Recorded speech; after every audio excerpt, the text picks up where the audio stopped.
morning, everybody. Welcome to Concordia Lutheran in Sikeston. It is March 29th, 5th Sunday in Lent, and it is good to be with you. Good to see all of you. I've visited with many of you on the phone this week and seeing each other virtually. One of the joys we have this morning. We're going to be in Matthew chapter 10. This is our Sunday morning Bible class, so grab your Bibles and get it open to Matthew chapter 10. As we're picking up. Now, I'm going to try something here. I'm going to need your cooperation. If this doesn't bail, forgive me. All right? Many of you have my cell phone number. All right? If you do, I'm not going to say it out loud because I don't want the whole world to know what my cell phone number is. Ask you please not to post it, my cell phone number. But if you have my cell phone number, I have my cell phone with me as we're going through this. We're going to give this a try. You got a question about the Matthew passage, text it to me.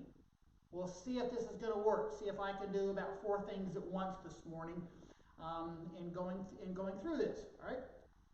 So, let's begin with the word of prayer. Father in heaven, I give you thanks that you gather us around your word this morning, even amidst still gathering around your word, even though we're remotely and doing it through technology. We're around your word. So we ask your Spirit to be with us, to bless our study this morning. In Jesus' name we pray. And all God's people said, Amen. Amen. All right. Matthew chapter 10. As we've talked, Matthew was laid out around 5 major discourses. The first discourse is the Sermon on the Mount, Matthew chapters 5, 6, and 7. And then we've been dealing with at interim time, chapters 8 and 9. 8 and 9 talk about authority. Authority and discipleship. They're the 2 themes that kept running through chapters 8 and 9. And now Matthew has taken us into the second major discourse, which falls in Matthew chapter 10. So, before we get into Matthew chapter 10, as you might expect, there are 3 sections to this discourse. This isn't just Jesus rambling on. There's 3 major sections. And we're going to do our best to cover all 3 this morning. I was telling Jim this morning, I have to be efficient because I got 40 verses I got to cover this morning with everybody. But the 3 sections, verses 1 through 4, where Jesus calls his apostles, and then verses 5 through 23 is the first section, is the second section, and then the last section is verses 24 through 42. And we're going to look at those as we get there. So, this morning, Matthew chapter 10, follow along with me from verse 1. And he called to him his 12 disciples and gave them authority over unclean spirits, to cast them out, to heal every disease and every affliction. The names of the 12 apostles are these: first Simon, who was called Peter, and Andrew his brother, James the son of Zebedee, and John his brother, Philip and Bartholomew, Thomas and Matthew the tax collector, James the son of Alphaeus and Thaddeus, Simon the zealot, and Judas Iscariot, who betrayed him. Okay? The interesting thing about this passage, what it makes is we need to make sure we get a grasp here, is Jesus is using Matthew's using a couple of different words. Using the word disciples and apostles have been used, right? Generally in the way we speak and how the New Testament phrases is, disciples is that larger group of Jesus followers, including more than just the 12. It's that larger group of Jesus followers who will include the Marys and the women and all the other ones you see it following around. Right? This, by the way, is the only use of the word apostles in the book of Matthew. It is the first time the word apostle is used in the New Testament. The word apostle comes from the Greek word apostello. It's a Greek verb that means to be sent as an official representative, to be sent as an ambassador of someone with official authority. And so the 12 are called apostles, those who are officially sent and taking place. Now, if we wanted to really get nerdy with everybody, we would run to Mark chapter 3 and Luke chapter 6 And we do all kinds of nerdy stuff about comparing the lists and how the lists are falling out. But that's kind of nerdy even for me, guys. So, which is saying something, those of you who know me. But one of the things that is consistent in all the lists of the apostles, Peter is always first. Peter's always listed first. It's a sign that he is the chief, he is the head of the apostles, the leaders of the 12. Judas Iscariot is always listed last, as you might expect. He's always listed last, and it always has some form of how Matthew does it, Judas Iscariot, who betrayed him. Now, I think there's two things. One is I want to make sure you remember it's Judas who betrayed him and going in and betraying him. The other thing I think is a deeper thing taking place is reminding that Judas, his betrayer, was part of the apostles. He was part of the 12, was trusted with this and taking place. He was one of the in crowd. It wasn't like he was a tag along at the end and all of a sudden betrayed. No, Judas was in from the beginning and was taking place. Now, the other thing that's happening in this passage is verse 1, and if you've been with us and keeping track, no verse 1 is going to jump out at you. And he says, and he called to him his 12 disciples and gave them authority over unclean spirits. Authority, that's an interesting word. Remember we've been going back to this, chapter 7, as Matthew ends up the Sermon on the Mount. He says, and when Jesus finished these sayings, the crowds were astonished at his teaching. For he was teaching them as one who had authority, not as their scribes. Chapters 8 and 9. We saw Jesus exercising that authority. We'll come back to that in a second. And now, all of a sudden, you see Jesus gives them, the 12, he gives them this authority now. Jesus passes on this authority. Right? Now, we can go in a lot of different directions with this, and I'll touch base on a rabbit trail worthy of going down this morning, is what we call the office of the keys. The office of the keys. Jesus delegates this authority to forgive and retain sins, to administer the sacraments, to preach the word of God. He administers that. He gives that authority to the church, capital C. He gives that authority to the church. And what the church, through its congregations, does is delegates that authority. He gives that authority to men to be able to do that. In this case, to me.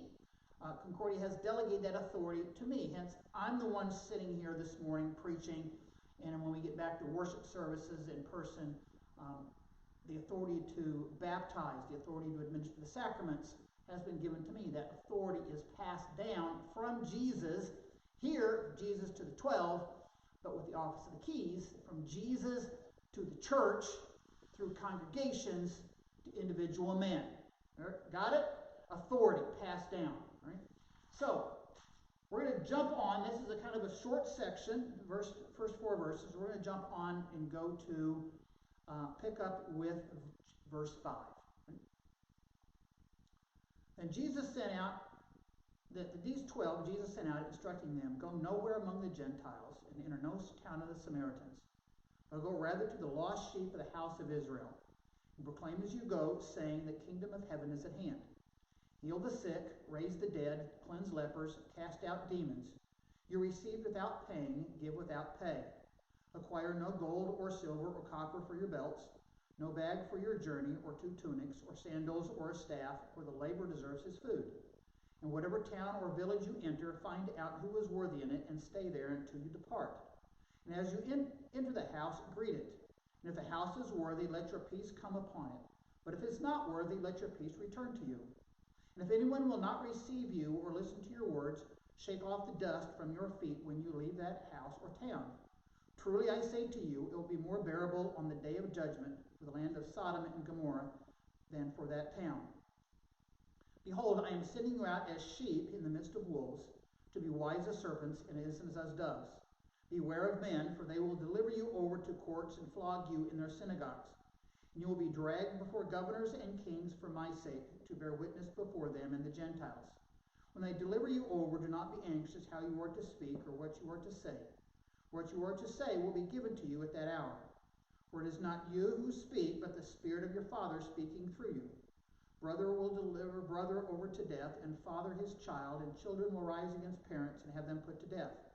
And you will be hated by all for my name's sake. The one who endures to the end will be saved.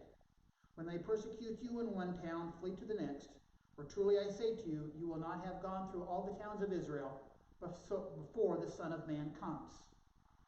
All right, two sections. You might call the second section of this discourse. Jesus gives instructions and Jesus gives warnings in this section. Right? A lot of stuff in here we could talk about. The first section, beginning with verse 5. Right? Jesus is sending out his 12. And this is one of those difficult things, is Jesus is sending them out to Israel only, right? He says, go only to the lost sheep of the house of Israel. In other words, he's sending them, go out to the Jews. Which gets us difficulty at times in saying, is that, okay, what about this? Right? Because Jesus says in Matthew 28 to go make disciples of all nations. Well, yes, he does. And the admonition and the instruction, Jesus' command to go, is to go to all nations as he is instructed. But as Paul says eloquently in Romans, and Jesus mentions here, this message is first for the Jews. They were to take this message first to the Jews and then to the Gentiles. The Jews were to be first. And so what you find also in this section is Jesus is giving, back to that word in authority. You see him giving that authority taking place, right? Now the other thing that takes place, this is a little bit Bible nerd time. Little Bible nerd, it says in verse 15. Verse 15 starts off with, truly I say to you, right? That's, if you're old King James, you remember the old King James, it would say, verily, verily, I say unto you. Whenever you see in the Gospels a line that says, truly I say to you, or verily, verily, I say unto you, that should be a red flag verse for you, right? Those are the ones that are important. That's Jesus saying, for a second, stop the presses, wait a second, you guys really need to hear what I'm fixing to say. And he says, in this passage, it says, it will be more bearable on the day of judgment for the land of Sodom and Gomorrah, for that town. For the town that rejects your message, right? This is one of the things we need to make sure we grasp on, right? Because the fear a lot of times we have is we're going out and people, we're sharing the gospel message, we're afraid that people are not going to like us. Or people are going to get upset with us, or we're going to upset people. The thing we need to make sure we understand as we're doing that, right? If you're going out and you're speaking to your neighbor and you're speaking about Jesus to them and they're upset with you or they're mad at you, you need to remember they're not mad at you. They're mad at Jesus. They're mad at God. And so if you're getting this rejection by your friends, you're getting rejection by people, is that they're not rejecting you. They're not mad at you. They're mad at God. Right? And what you're saying, Jesus is saying is those people who are rejecting Jesus, it should be better for Sodom and Gomorrah. Sodom and Gomorrah are going to have an easier time at the last day than they are. Now that's a scary thought if you stop and think about it. Right? For the towns and villages, the Jews who are rejecting, or even our day today, those people who are rejecting the message of Jesus, it's going to be more bearable for Sodom and Gomorrah than for them. All right? Scary thought. Right? Verse 16 picks up, and in my Bible, remember that the section headings are not part of the official text, but they're helpful, and this one is helpful.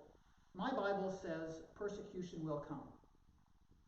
See, we have this, our American Christianity, we have this thinking in our brains is that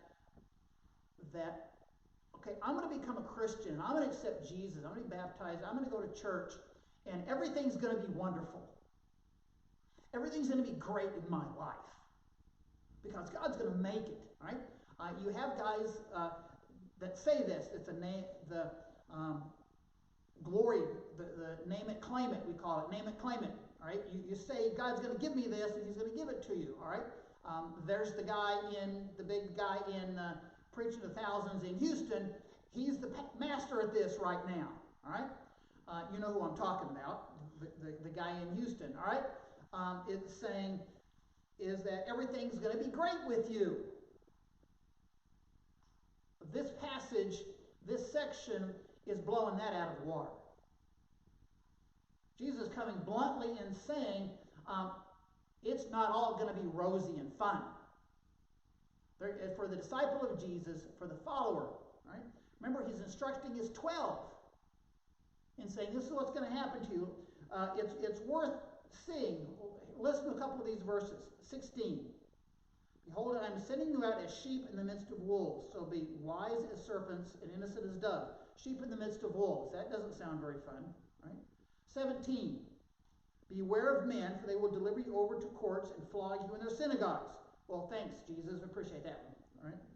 Verse 21. Brother will deliver brother over to death, and father his child, and children will rise against parents and have them put to death. 22.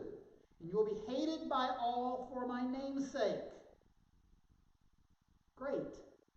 There you go. All right? As we talked about, don't think that life is going to be rosy and peaches and everything's going to be great because we're Christians. It's not going to be that way. But listen to the promise. This section has warnings in it. It has dire warnings. But listen to the promise that Jesus talks about. Right?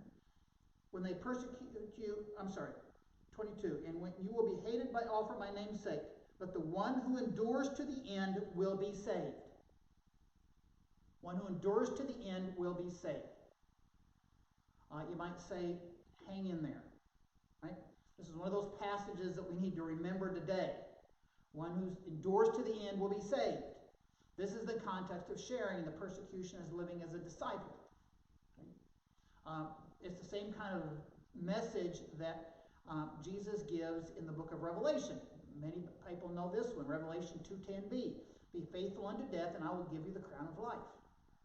The Bible has this ongoing theme, especially the New Testament, that says there are going to be times down here on earth, in this, where we're dwelling down here, it's going to be hard. It's going to be real hard at times being a follower of Jesus.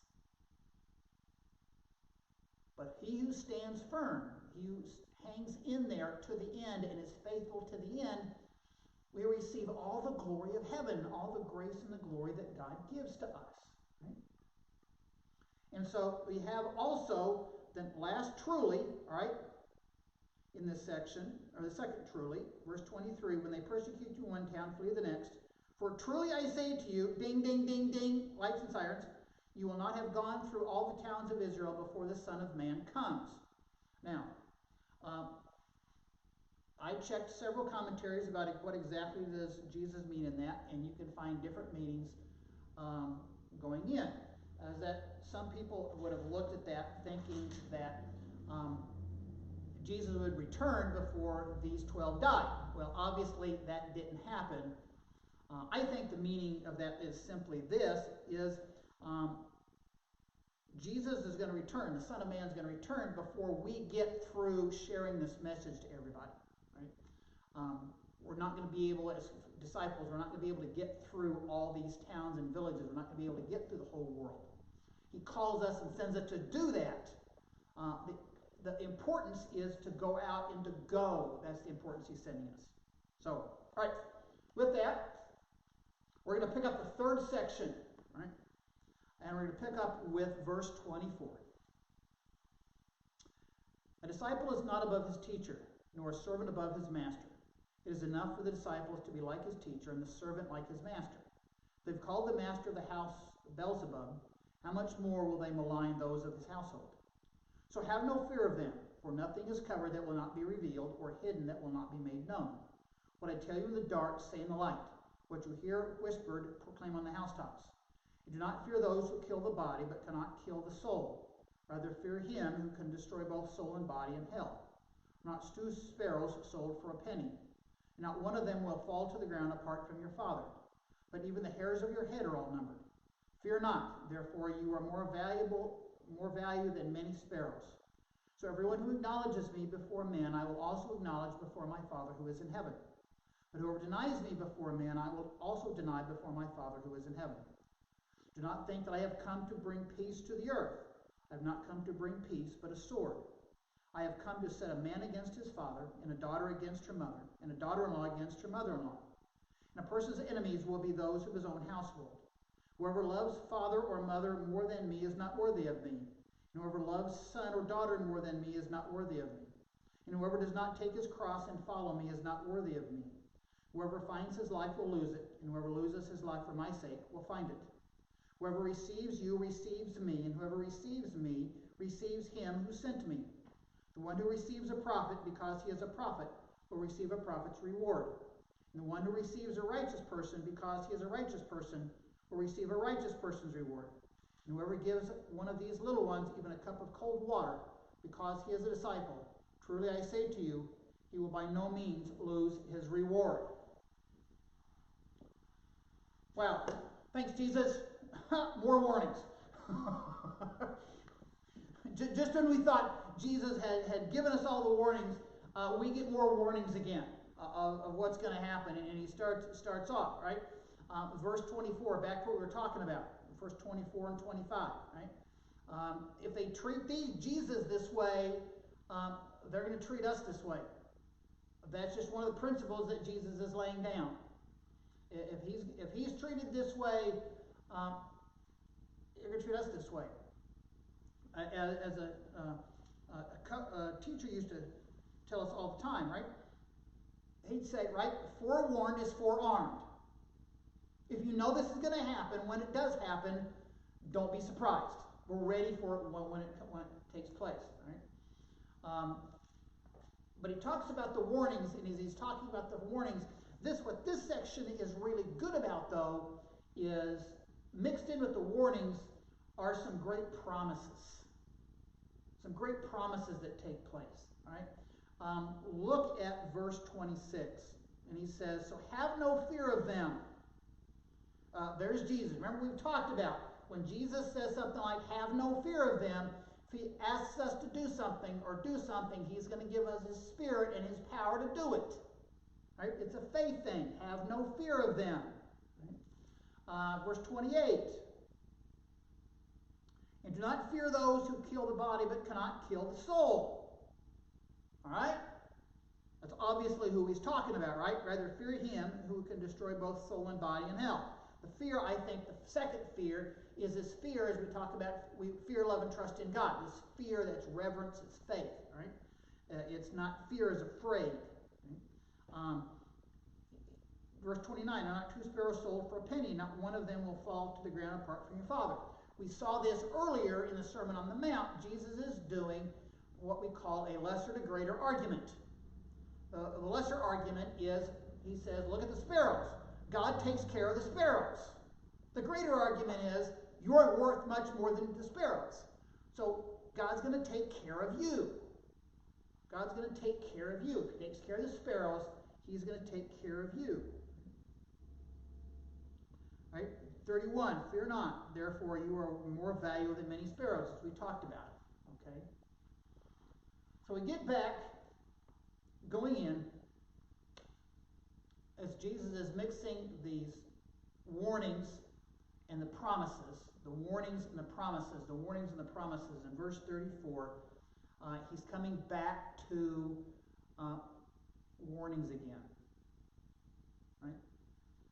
And this might be the summary of the whole chapter, right? This section that's coming up, right? Because it's simply this. I think verses 34 through 39 can be summed up with this simple question, right? Do you want to be liked, or do you want to be faithful? Do you want to be liked, or do you want to be faithful? Because if we're looking to be faithful, faithful to what Jesus sent us out to do, he's talked about this. All right, we're going to be persecuted. There's going to be hardships. It's going to be difficult. Right? He talks about it in these passages. We're going to get treated like Jesus is treated. We know how he was treated. Right? Going in. All of this is because of Jesus. That's what it means. Verse 38. Whoever does not take his cross and follow me is not worthy of me. A lot of times people get this idea of cross confused. Right? And I like to phrase it this way. Right? We need to make sure we have a distinction here when we talk about take up his cross. We need to understand the distinction between the suffering that happens to us because of our own stupidity before God. Not that we're all stupid, but right, the stupidity and the sin we have, the sufferings we have, the consequences of our sin and mistakes, versus the sufferings we have because of this faith. Now, let me give you an example. All right, so if I decide to go to St. Louis and drive 100 miles an hour on a motorcycle, I'm probably going to have an accident and be in the hospital. All right, the pain and the sufferings as I'm sitting in the hospital, that's not taking up the cross. That's just pain and suffering because I was silly. Right? The pain and suffering that Jesus is talking about in this passage is when we as followers, we as disciples, we as apostles, one sent, we start sharing Jesus with our neighbor or our family members, or for that, our family members is a good one. Start sharing Jesus, and people get upset with us.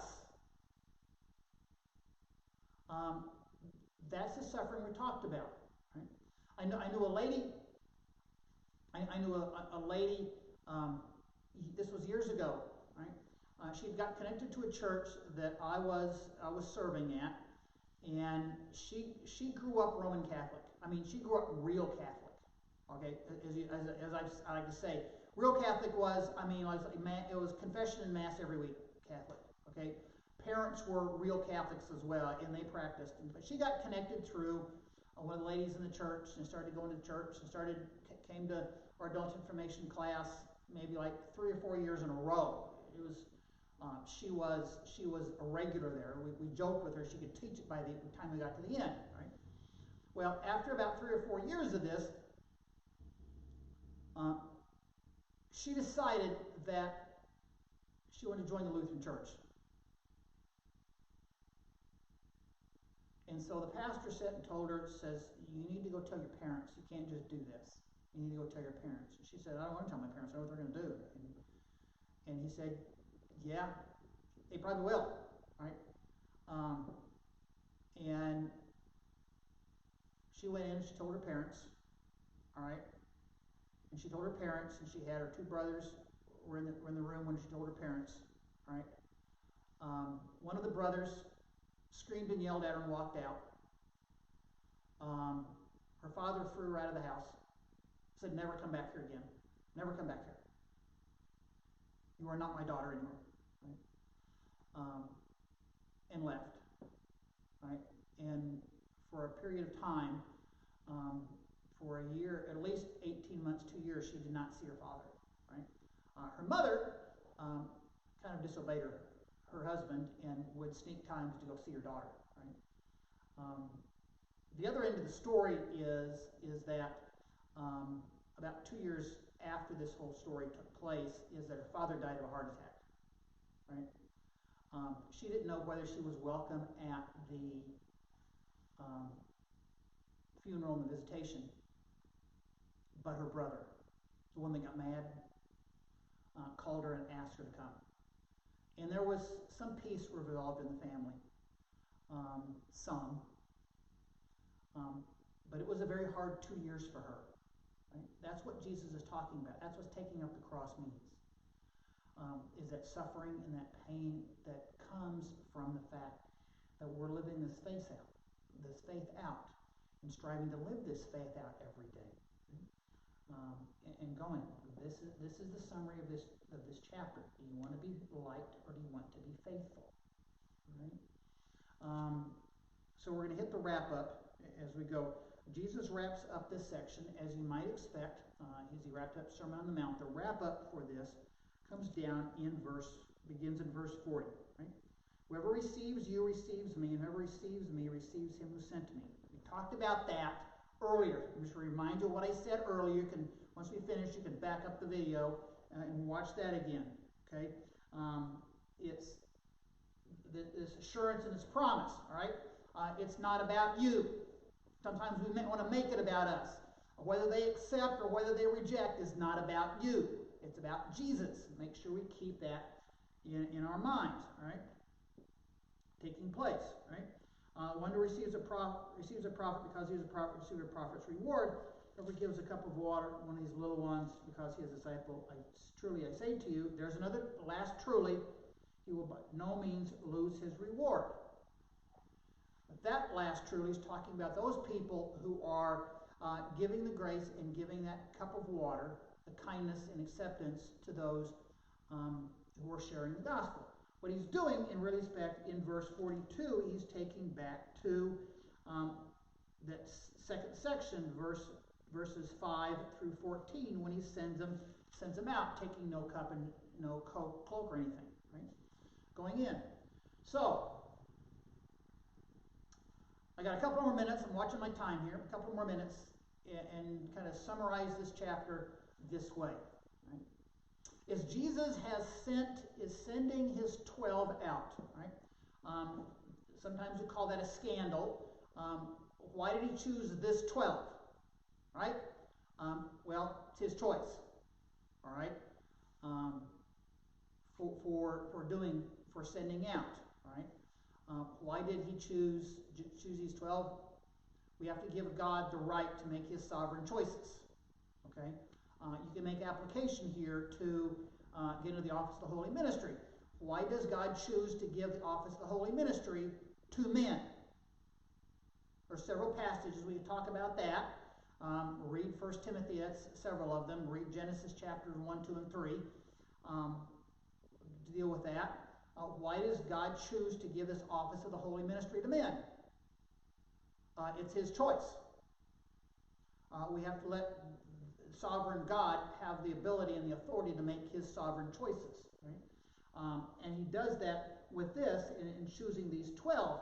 But he's also giving this promise to those who are giving this kindness to reception, who making the 12's life, after going through and talking about all this suffering that these apostles are going to have to go through.